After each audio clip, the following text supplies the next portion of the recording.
Mercy. My late husband's safe had one rule. Open it only after I'm gone. What I left inside changed everything. That title already feels like a weight on the chest, doesn't it? Secrets wrapped in love. Grief tucked into the folds of a marriage. I can feel the hush of it already. Like the air in a room where someone once laughed. Let me draw you in proper. My dear. Some stories feel like a lock that's waited its whole life for the right hands to turn the key. My late husband's safe had one rule. Open it only after I'm gone. Mercy me. Even saying it out loud feels like stepping across some invisible line. If you're drawn to tales heavy with heartache and healing, threaded with old love and new reckonings, I'd be mighty grateful if you'd subscribe, leave a comment, or share this with someone who needs to hear it. Now then, let me take you back to a safe that sat silent for decades, and to what happened the day I finally opened it. The safe sat like a quiet sentinel in the corner of our closet, brushed steel, thumb-sized keypad, and a little brass plate he'd polished once a year. He was like that, my herald. Methodical, dignified, always thinking 3 steps ahead. He only ever asked one thing about it. Don't open it till I'm gone, he'd say every so often. Not harsh, just firm. Not a moment before. And I didn't. Not the day he was diagnosed. Not through the months of decline, the hospice bed in the den, the funeral that didn't feel real. I waited, like I promised. Then one morning, early spring, the light just barely warming the magnolia outside, I opened it. What I found inside didn't just change what I thought I knew about my husband, changed what I knew about myself. And mercy, it set a reckoning in motion that would touch everyone I loved. Harold's old corduroy jacket still hangs on the peg by the mudroom door. Olive green, elbows patched, collar worn soft from years of wind and sun. Sometimes when the house is real quiet I reach for it. Not to wear it, no, it's much too big. But just to lay my cheek against the sleeve and close my eyes. They say grief is a river, always there beneath the ground. You don't cross it, you learn to live beside it. But some mornings I still feel like I'm up to my neck in it, barely breathing. That day, the day I opened the safe, it had been 10 months since Harold passed. Long enough for casseroles to stop coming. Long enough for people to forget to ask how I was. Long enough to make it seem like I ought to be better by now. But my heart wasn't done hurting. I made a pot of chicory coffee and left it to steam while I padded barefoot into the bedroom. Sunlight spilled through the lace curtains, casting delicate spiderwebs across the quilt we'd stitched together the first year of our marriage. I used to joke it had more thread than sense. He always laughed, said that's what made it ours. The safe sat where it always had, tucked between his sock drawer and the cedar chest with all our Christmas decorations. I'd dusted it weekly for years without ever touching the keypad. He made me memorize the code once just in case, and I never forgot it. Not even now, with my hand trembling and my breath stuck in my throat. I pressed the numbers. 4-1-9-6. April 1969, our wedding anniversary. A software. Then a click. The door opened. Inside were just 4 things. At first glance, nothing looked dramatic or mysterious. But my dear, when I pulled them out, one by one, the ground beneath my feet shifted. A sealed envelope with my name in his handwriting. A faded black and white photograph. A single house key. And a small velvet box I hadn't seen in 50 years. I sat back on the edge of the bed, envelope shaking in my hands. And when I opened it, everything I thought I understood about my Harold came undone. I met Harold Whitford on a Tuesday that smelled like wet grass and honeysuckle. I was 22, fresh out of Winthrop College with a teaching certificate and a heart full of poetry, renting a shoebox apartment above Galloway's Hardware on Queen Street. He was 27, tall and quiet, with the kind of jawline that made old women pinch his cheek and young girls lose their train of thought. He'd come in for a hammer. That's what he always said later. But mercy, it wasn't the hammer that made him linger by the till while I fumbled with my grocery bag, spilling apples and a paperback onto the floor. He stooped down to help, handed me the book with a curious little smile. Wuthering Heights, he said, reading the cover. Is that the one with all the moors and moodiness? I laughed. And ghosts and bad decisions, yes. He nodded, like I'd passed some kind of test. Sounds about right. We were married 13 months later. No fuss. Just a morning ceremony in the rose garden at White Point. The harbor glimmering behind us, a bouquet of blush peonies in my hands. Mama cried the whole time. Daddy didn't say much, but he gave Harold his old wristwatch with the gold face. That was his way of showing blessing. Harold wasn't what you'd call romantic in the flashy sense. No candlelit dinners or serenades. But he brought me coffee in bed every Sunday. He learned my silence meant hold me, and my temper meant, I'm scared. He once drove 2 hours out of his way to find the exact brand of marmalade I loved, because the grocery store had stopped stocking it. Love like that, it don't make headlines, but mercy, it steadies your soul. We built our life slowly, like laying bricks with care. I taught 10th grade literature at Burke High. Harold worked as a civil engineer for the city, mostly bridges and drainage systems, things that held the world together quietly. We bought a little yellow house with creaky pine floors and a backyard big enough for roses and rocking chairs. Had our first child, Nathan, a year later. Then Maggie 2 years after that. The safe arrived sometime in the late 80s, right after his mother passed. I remember because it came in a crate so heavy it took 3 men to wrestle it into our closet. When I asked what it was for, Harold just said, important things. And he kissed my forehead. He was a man of few words, my Harold. Not secretive, just contained. Like he carried things in his bones that didn't need saying. We never fought much. When we did, it was over small things, me leaving the porch light on, him forgetting the dry cleaning. But even in silence he held my hand.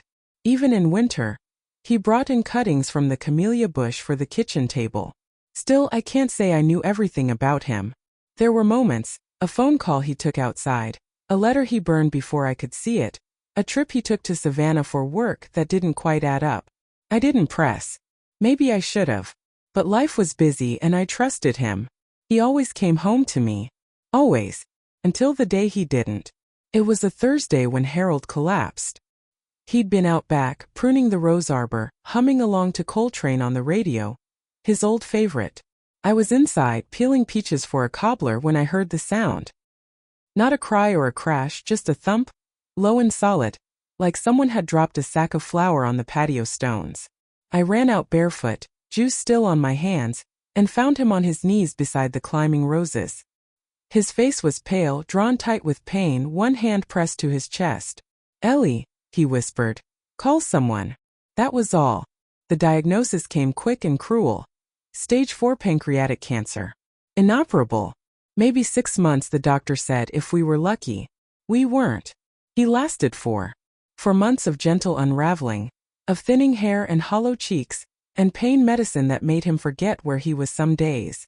But even in that, he was so tender with me, apologizing for things he didn't need to, smiling when I brought him broth in the good china, still calling me darlin', with that faint Charleston lilt, like the word itself was a kind of prayer. The safe came up just once near the end.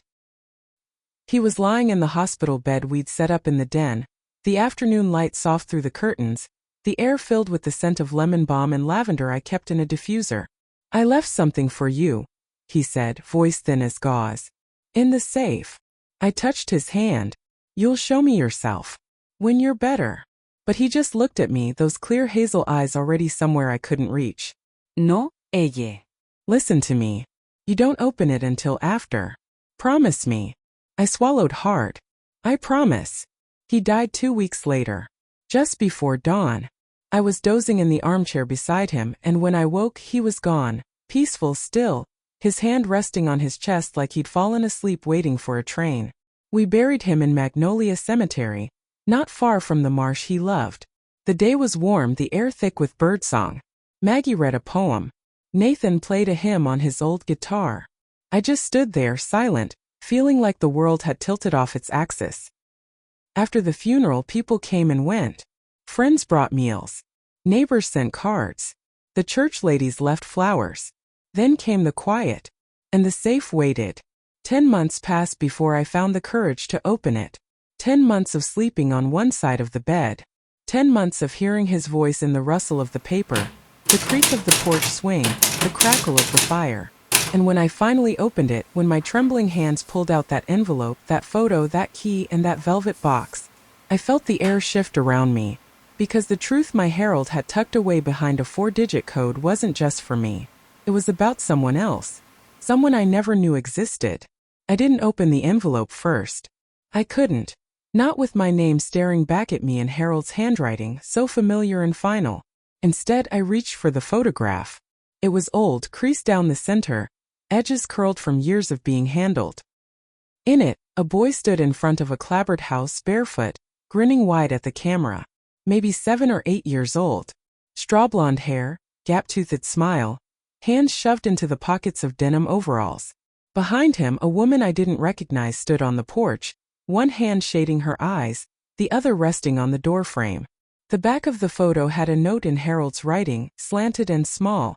July 1982. His name is Danny. That name hit me like a wave. Danny? I tried to place it, friend, student, someone from church? But nothing fit. I didn't know a Danny. Certainly not a child from 1982. I turned to the velvet box, heart thudding. It opened with a whisper, revealing a delicate gold necklace. Not one I recognized. A small locket hung from the chain, oval-shaped, brushed and worn with age. Pried it open. Inside was a photo so tiny I had to hold it up to the light. A baby. Round face. Sleeping, wrapped in what looked like a knitted blanket. I blinked, breath caught in my throat.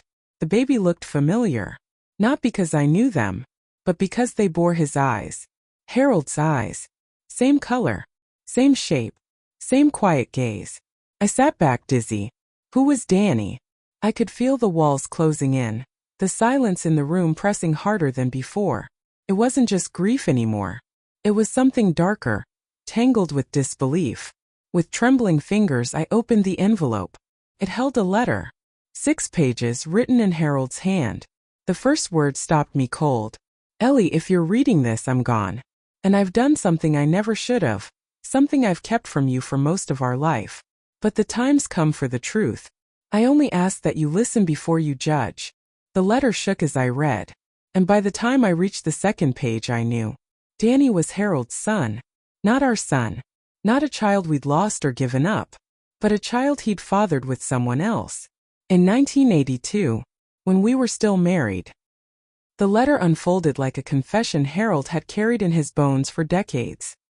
He wrote about a time in the early 80s, when we were both stretched thin, working long hours, parenting 2 young children, and barely speaking except to pass the salt or the bills. I remembered that season. It was the year my mother took ill, the year I lost 2 students to a car wreck, the year I started sleeping with my back turned to the wall. He said her name was Lorraine. She worked the city records desk. They met over blueprints and building permits, had coffee once or twice after late meetings. It was nothing, he claimed. Just talk, just kindness between 2 people feeling a little invisible. But it became more. Just one night, he said. One mistake. Lorraine got pregnant. She didn't tell him until months later. By then, he was back home, and we were mending things, finding our way again. She didn't want anything from him. No child support, no interference. Just his silence. I didn't tell you because I was ashamed, he wrote. And because by the time I thought about it again, it was too late. Danny was already growing up. And I couldn't bear to break your heart with something I couldn't undo. He kept tabs on them, though. Quietly. Through a friend of Lorraine's, he sent money now and then.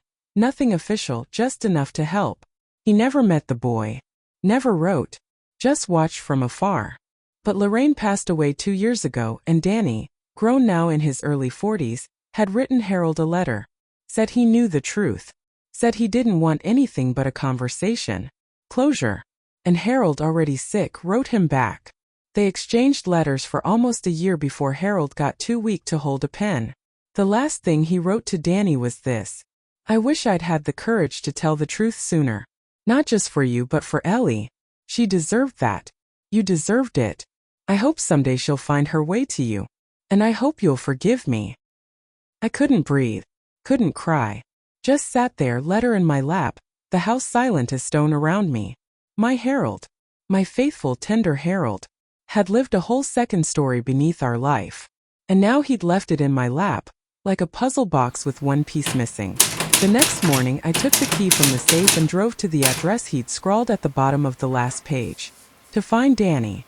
To find out if the truth he left behind was something I could live with. The address led me out past Mount Pleasant, then further, beyond the shiny new developments and into the hush of the old country roads. where Spanish moss hangs like secrets and everything smells of sun-warmed pine. It was a little house. White siding, red roof, front porch barely big enough for a chair and a potted fern. I sat in my car for 10 full minutes, palms sweating against the steering wheel. Part of me wanted to drive away. Let the past be the past. But Harold's voice, quiet and steady in my memory, held me there. She deserved to know. I stepped out, heart thudding, and knocked. The man who answered looked like no stranger. Same jaw, same nose, same clear hazel eyes, just a shade darker than Harold's, with the wary edge of someone used to guarding his heart. He blinked at me.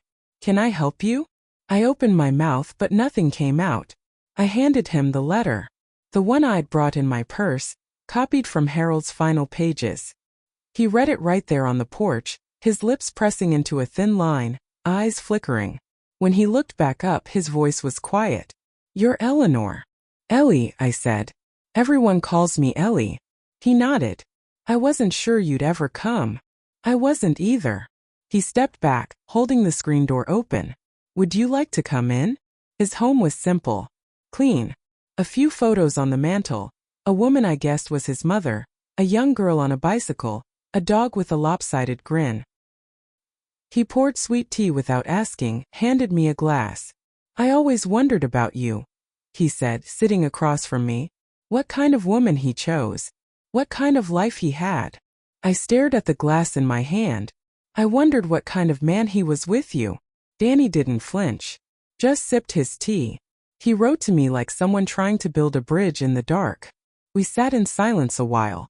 Then I told him about Harold. The way he folded his socks. How he cried the day our daughter left for college. How he whistled jazz when he cooked, and always made too much rice. How he loved fiercely if quietly. Danny listened. Really listened. I steady hand still. "I'm not angry," he said finally. "Not anymore." I swallowed. "You'd have every right to be." I was. For a long time. But I think I understand now. He was scared. And ashamed. And maybe he thought he was protecting you. Or himself. Or me. I looked up. "Did you ever want to meet him?" He nodded slowly. "More than anything." And then not at all. It kept changing. There was a pause. "He wanted me to find you," I said. "In the end. That was his last ask." Danny looked away. "I know. He told me." My chest tightened. "And you wanted that too?" He hesitated. "I didn't know what I wanted. Still don't. But I'm glad you came." Just then, a voice called from down the hallway. "Daddy." Danny turned. "Back here, baby." A girl appeared in the doorway, maybe 11 or 12. Freckles, bright eyes, hair tied in a messy braid. She looked at me curiously. "Who's she?" Danny stood. "This is Miss Ellie. She's family." The word stopped me cold. "Family." The girl smiled. Miseria. "Want to see my paintings?" "And Mercy." Something inside me cracked right open. Because in her face I saw Harold again. And I realized maybe this wasn't just the end of something. Maybe it was the beginning of something else. I followed her down the narrow hallway, the scent of lemon oil and acrylic paint hanging in the air. Her room was a soft riot of color. Sketches taped to the walls, a little easel by the window, a collection of tiny canvas squares stacked like playing cards beside a jar of brushes. She held up one proudly. A tree with a swing hanging from it, branches painted in bold, swirling blues. "This is the one that won second at the county fair," she said, beaming. "Grandma used to push me on that swing." I nodded, throat thick. "It's beautiful." Her name I learned was Lila, short for Delilah. She was 12. Loved raccoons, astronomy, and the color mustard yellow. Didn't care much for math. Wanted to be an illustrator someday. She didn't know who I was, not fully, but she wasn't guarded either. Just curious. Open like children are when they haven't yet learned to protect themselves from the world. Back in the living room, Danny was flipping through a photo album when I returned. He looked up, smiling faintly. "She likes you.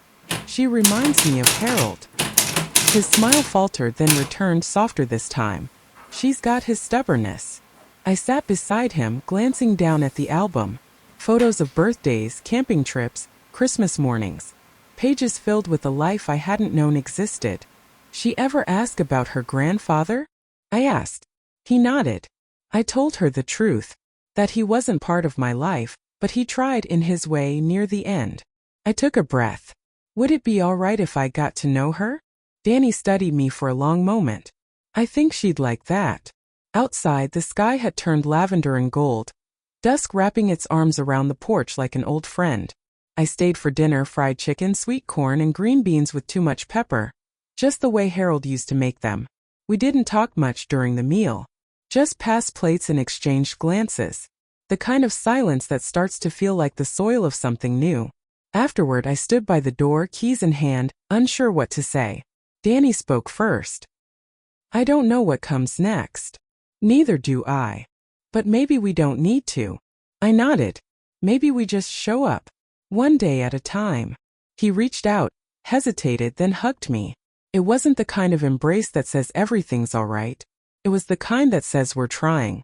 And sometimes, my dear, that's enough to begin again. I didn't tell Nathan and Maggie right away. Felt too big, too tender. Like trying to hold a lit candle in a storm. But secrets have a way of pressing against the walls, don't they? Waiting for the moment the house is quiet enough to hear them breathe. It was Maggie who asked first. We were sitting on the back porch one Saturday afternoon, sipping sweet tea while Muffin, my old tabby, curled beneath my rocker. The roses were in second bloom, pale pinks and deep crimson, Harold's favorites. You've been different, Mama, she said gently. Lighter somehow, but far away too. I didn't lie. I reached for her hand and told her everything. About the safe. The letter. Danny. Lila. Her eyes filled slowly, like rain swelling in a dish. She didn't speak for a long while.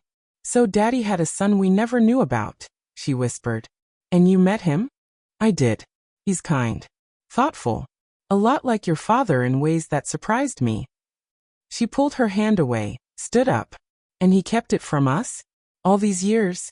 You just forgave him. Her voice cracked, and mercy, it cracked something in me too. I'm still learning how to forgive him, Maggie. It's not a straight road. But you should have told us. We had a right to know.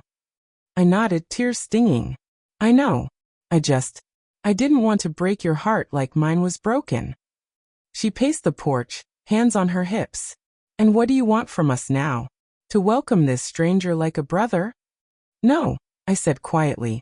I want you to do what's true to your heart. But I need you to know he exists. That your father loved him, in his own way. And that little girl, Lila. She's family whether we're ready or not. She looked away, jaw clenched. I don't know if I can forgive him, she whispered. That's all right, I said, voice soft. Forgiveness doesn't mean forgetting. It just means we choose not to carry the weight forever. That night she left without hugging me. And I cried until morning. Because losing Harold had gutted me once. But this new grief, the grief of watching my children lose their version of him, was a second loss I hadn't seen coming. Nathan took it worse. I told him a few days later, in his kitchen up in Asheville. It was a bright space, skylights, open shelving, houseplants trailing from every windowsill. His wife, Claudia, had taken the twins to soccer practice, so it was just the two of us. He was chopping peppers for fajitas when I told him. He stopped, knife suspended midair. What do you mean he had another son? I laid the letter on the counter. Didn't say anything else. Just let the words speak for themselves. When he finished reading, he sat down hard in a chair and stared at the table like it had betrayed him. So he lied, he said flatly. For 40 years. He hid something. Yes. He looked up at me, face pale. You don't seem angry enough. I was. Still am in flashes. But anger's like fire, Nathan. It'll burn you down if you sit in it too long. He was our father. And he just what? Had a whole other family on the side. No. Not a family. Just a mistake. A child he didn't know how to face. Nathan shook his head. And now you're what? Befriending him. I'm trying to understand him. And offer something he never got. A connection. He stood abruptly, pacing. I don't want to meet this man. I don't care if he's my half-brother. He's not my family. That's your choice, I said gently. But he didn't ask to be born. And he didn't hide anything from you. That's convenient, he snapped. You think this makes you noble? I flinched. Not from the words, but from the pain in them. No, I said softly. It makes me human. The air between us thickened. He walked to the sink, gripping its edge, back turned. Then, voice tight. I can't talk about this anymore. I left not long after. That night, alone in a roadside motel halfway down the mountain, I sat on the bed, turning the locket over and over in my hand. The baby photo inside blurred with my tears.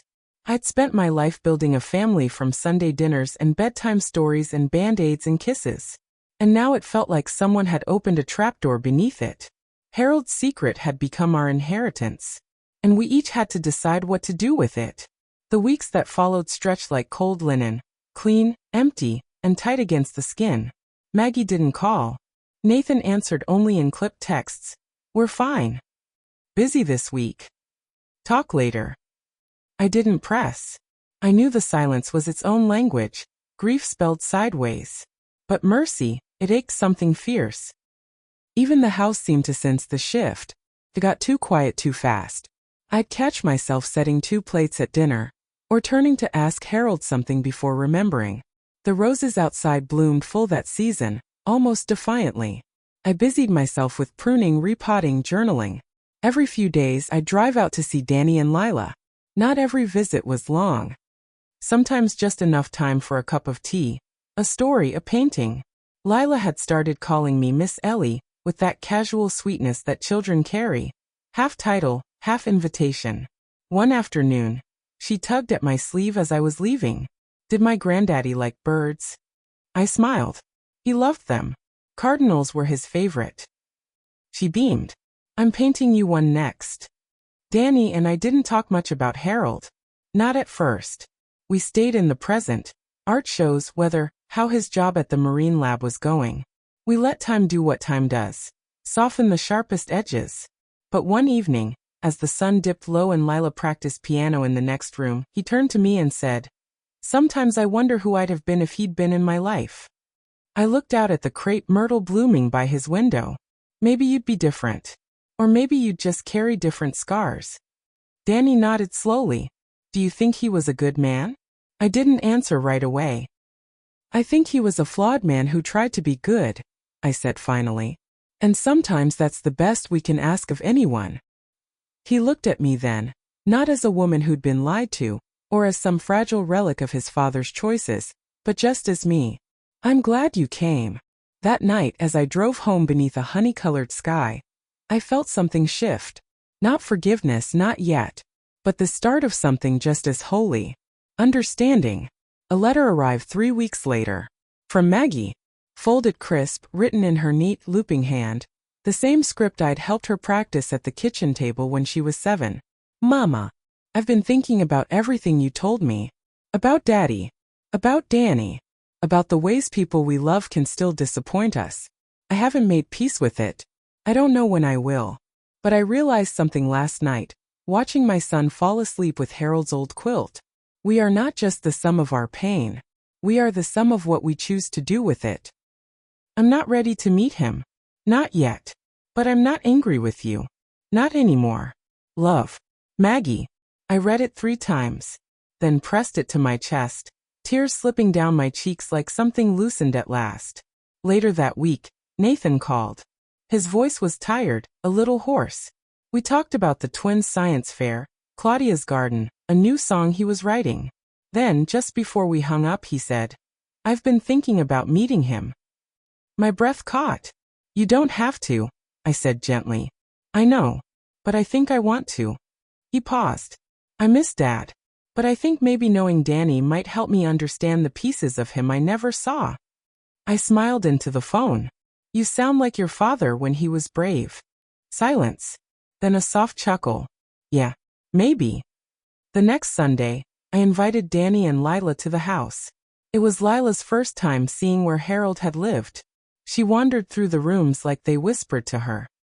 Touching spines of books, peeking into the old garden shed, trailing fingers along the worn banister. At one point, she stopped in the living room and turned to me. Was this where he sat? I nodded. That chair by the window. He loved the afternoon light. She curled up in it, tucking her knees under her. I think he would have liked me, she said simply. I crossed the room and kissed the top of her head. I know he would have. That evening, Danny helped me trim the rose bushes out back. The air smelled of jasmine and earth. Fireflies had just started blinking in the tall grass. He paused, shears in hand. You've given me more than I ever thought I'd get. You gave it to me too, I said. The chance to know him through you. To finish a story I didn't even know was missing its ending. He smiled, wiping sweat from his brow. I brought something. From his truck, he pulled out a box wrapped in linen. Inside, dozens of letters. Harold's. Every one they'd exchanged. I thought maybe you'd want to read the man he was with me. I touched the paper gently. Mercy, yes. I do. Because love, my dear, it's not just what we give in life. It's also what we're brave enough to carry after. The house felt different after the letters came home. I placed them in Harold's old roll-top desk, the one with the squeaky drawer and the brass keyhole he never locked. Every evening I'd light a candle, pour a cup of mint tea, and read one. They weren't grand letters. No flowery prose or poetic apologies. Just Harold, plain and honest, talking to the son he'd never met. About books he loved. Regrets he carried. Weather patterns. Old jokes.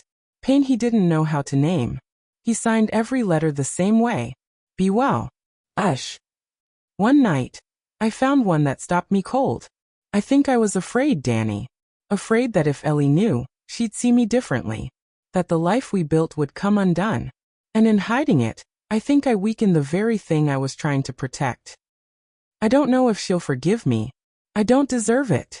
But I hope she'll remember the man who held her hand through every storm, even the ones I caused. I laid my head on the desk and wept. Not for the betrayal, but for the boy inside the man. So scared of breaking something beautiful, he never dared test how strong it really was. That week, I started writing again. Not in my old journals, but in a new leather-bound book, smooth pages, stitched spine, a gift from Maggie long ago. I wrote about Harold. About Danny. About grief, forgiveness, memory. About Lila's bright laugh. And how the way she painted trees reminded me of hope. I wrote letters to Harold too. Letters he'd never read. But mercy, sometimes you write not to be heard, but to let the pain fall out of you. And bit by bit, I felt the fog lift. The silence became peace. The ache became understanding. And in that stillness, I began to feel the stirrings of something I hadn't dared name in a long, long time. Healing. Maggie called one morning just after sunrise. Her voice was soft, tired but clear. I read Daddy's letters, she said. I didn't ask how she got them. I knew Danny must have sent copies. I was glad he did. What did you think? I asked. She was quiet a long time. Then, I think he tried. And I think he failed. But mostly I think he loved you so much he didn't know how to lose you. Even if it meant lying. I nodded, though she couldn't see. That sounds like your father. She let out a shaky breath. I'm not done being hurt. But I'm ready to remember the parts of him that were good. We sat in silence together across the line, just breathing. And that was enough. Later that week I drove to the cemetery. The groundskeeper had trimmed the azaleas, and the path to Harold's headstone was dappled with sunlight. I brought a folding chair, a thermos of hot cider, and a small sketch Lila had given me. A crayon drawing of a red cardinal sitting on a tree branch. I set it beside the stone. Well, I said, sipping. You've made quite the mess, Harold Whitford. But mercy me. You also left behind a garden I didn't expect. I told him about Danny. About Lila's paintings. About Nathan's song he was working on. How it started sad but didn't end that way. I told him Maggie was softening and that I was too. And then I said the thing I hadn't been ready to say until that moment. I forgive you. Not because the pain vanished, but because holding it too tightly was like clenching glass, cutting myself long after the break. I closed my eyes and listened. The wind rustled through the trees. Somewhere a bird called. And for the first time since the day I opened that safe, I felt a quiet I could trust. Because healing, my dear, doesn't mean going back to the way things were. It means building something sacred with what's left. Lila's school art show was held in a little community center with crooked floorboards and paper stars strung from the ceiling. I arrived early, a bundt cake in one hand and Harold's old Polaroid camera in the other. Danny met me at the door, wearing a jacket I recognized from Harold's closet, the navy windbreaker he wore on spring walks along the Battery. It looked good on him. Right somehow. "Glad you came," he said, gently adjusting the crooked name tag on my blouse. "She'll be over the moon."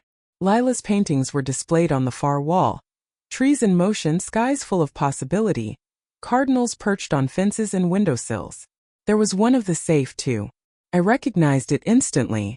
Except in her version the door was open and inside was a garden. I swallowed hard. "She called it the things we keep," Danny said quietly. When Lila spotted me, she ran full speed across the gym floor and hugged me tight. "Did you see it? The secret garden one?" "I did," I said, voice thick. "It's perfect." Maggie arrived a little later, slipping in quietly with her son and husband. She hadn't told me she was coming. Just showed up, her way of saying, "I'm ready now." We locked eyes across the room. She gave a small nod. No fanfare. No scene. Just presence. She walked over during intermission, rested a hand on Danny's shoulder. "You must be my brother." Danny froze, then extended his hand. "Guess I am." She smiled. I figured it was time I met the man who made Daddy nervous enough to buy a safe. They both laughed, a little unsteady but real. Nathan called the next day. "I wrote him a song," he said. "You're Harold. Want to hear it?" He strummed it over speakerphone, low, aching chords that swelled into something hopeful. No lyrics. Just feeling. And mercy, I felt Harold in every note. That weekend I invited them all to the house. Not for a big reunion. Just supper. We gathered around the old oak table, passed bowls of mashed potatoes and plates of fried okra. The radio played Coltrane in the background. Lila set the table with Harold's good china. Even Muffin curled up in her favorite chair, purring like a hymn. Danny raised a glass halfway through the meal. "To family," he said. Not everyone clinked glasses, but everyone stayed. And sometimes that's the loudest kind of love. That supper turned into a rhythm. Every other Sunday, the house filled again, voices bouncing off the kitchen tile, laughter rising from the porch swing, the scent of cinnamon and rosemary curling from the oven. Maggie and Danny didn't become close overnight, but they shared space now, traded small stories, swapped casserole recipes and argued over board games. I caught them once in the garden, bent over the hydrangeas, Maggie showing him how to root a cutting. Nathan brought his guitar, played while the children chased fireflies in the yard. Claudia brought jars of honey from her beehives. Lila helped me plant marigolds along the fence. And me? I stopped counting the days since Harold passed. Not because I forgot, but because the ache softened into something less sharp. Like a scar you rub absent-mindedly, knowing it changed you, but no longer flinching from the touch. One rainy afternoon, I took Lila up to the attic. There, in an old cedar trunk, I kept the things I'd never had the heart to part with. Harold's college notebooks, my wedding veil, the hand-sewn baby blanket both Nathan and Maggie came home in. Lila sat cross-legged on the floor, eyes wide. "Did he read all these books?" she asked, pointing to a stack of worn hardbacks. "Twice over," I said, and underlined every third sentence. She giggled. "That's where you get it from." I paused. "Maybe. Or maybe it's where you get it from." She looked up at me. "Do you miss him every day?"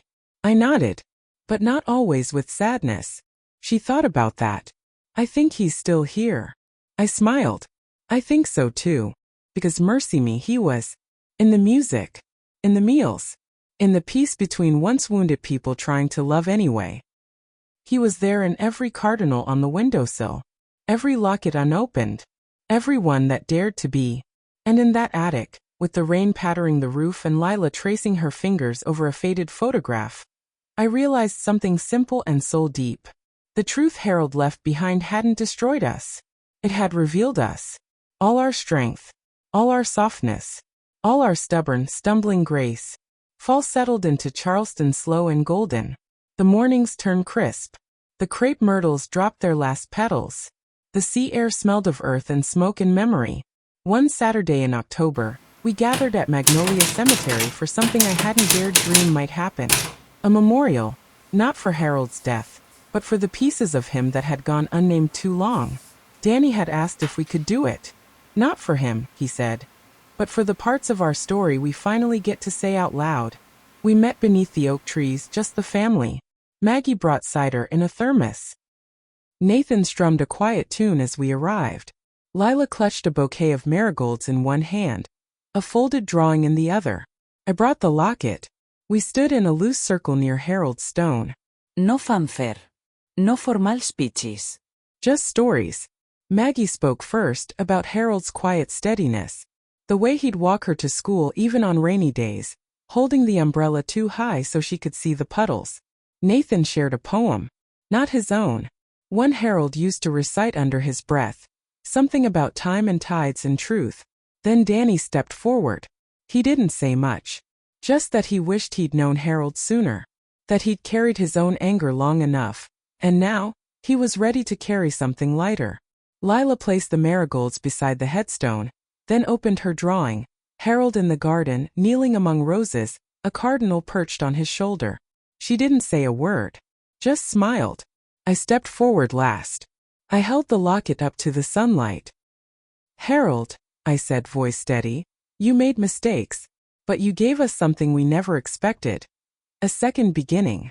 And with that I knelt, opened the velvet box, and left the locket at the base of the stone. Not as a token of loss, but as a promise that we would move forward. Together. Carrying you with us. The wind stirred the trees as if to whisper back. And mercy, maybe it did. Life didn't return to what it had been. It grew into something new. And that, my dear, is its own kind of miracle. Nathan started visiting more. Not just for holidays but on rainy Tuesdays or just because Claudia had made too much soup. He and Danny found a quiet rhythm, bonded over old vinyl records and a shared, inherited talent for fixing things. One afternoon they repaired my screen door together without a word. Just the sound of tools, breath, and understanding. Maggie invited Lila to her daughter's piano recital. Sat beside her through the whole thing. Afterwards she took her out for hot chocolate, just the two of them. Lila came back glowing. She said I could call her Aunt Maggie. She told me that night, grinning. I just nodded, tears in my eyes. That's wonderful, baby. Lila's paintings started showing up all over my house. One in the hallway, roses in a storm. One in the den, 3 birds perched on a telephone wire. And one above the mantel, a house split in 2, stitched back together with thread. The day I hung that one, I lit a candle and whispered, "You see this, Harold? Your mess became our mosaic." As mercy it had. The pain hadn't disappeared, but it had softened, transformed, into laughter around the table, into garden gloves dirted by more than one set of hands, into the echo of a girl's laughter on the porch swing you built. I started writing again too. Real stories this time. Fiction mostly. But every tale carried some echo of ours. Of grief cracked open to let the light in, of families found instead of chosen, of forgiveness passed down like heirlooms. One story won a local prize. I read it aloud at the library, hands trembling, voice full. When I finished, the room was quiet. Then came applause. And in the front row, Danny sat beside Nathan, both of them smiling. Maggie passed Lila a tissue. And in that moment I knew. We were not what Harold left behind. We were what he left room for. And mercy me, that's a story worth telling. It's spring again. The roses are blooming early this year. Fat buds of blush and crimson climbing the arbor out back. Lila helped me prune them last weekend, her fingers quick and sure, her braid tucked under a straw hat far too big for her little head. She calls this house her weekend hideaway. Brings her sketchbook and paints. Curls up in the sunroom where the light's just right. Sometimes she hums the songs Nathan plays. Sometimes she sits beside me in silence, like the quiet itself is holy. Danny comes by often now, tools in hand. There's always something to fix. A creaky step. A leaky faucet. The kinds of things Harold would have handled without a word. I watch him sometimes working in the yard, sleeves rolled up, brow furrowed just like his father's. And mercy, it doesn't hurt the way it used to. Maggie's planning a family picnic next month. Said it's time to take a new photo. The whole family this time, Mama, she said. All of us. I nodded. Yes, baby. All of us. And I meant it. Because family isn't just blood or names on a page. It's who shows up when the rain comes. It's who carries your grief like a lantern, not a burden. And Harold, flawed, beautiful, secret-keeping Harold, gave us the seed of that. He just didn't live to see it bloom. But I have. I see it in every shared meal, every slow forgiveness, every child's laugh rising like birdsong across the porch. That safe in the closet still sits there, empty now, except for one thing. A note I left tucked inside a velvet box. To whoever finds this, what was once broken became something holy. Love made of mercy is the strongest kind. And my dear, I reckon that's the truest thing I've ever written. If my late husband's safe had one rule: open something quiet in your soul, my dear, I'd love to know what stayed with you. Leave me a note below. Share it with someone who might be walking the same road. And subscribe if you'd like to sit for another tale one day soon. Some stories come wrapped in sorrow, but mercy, they leave us blooming.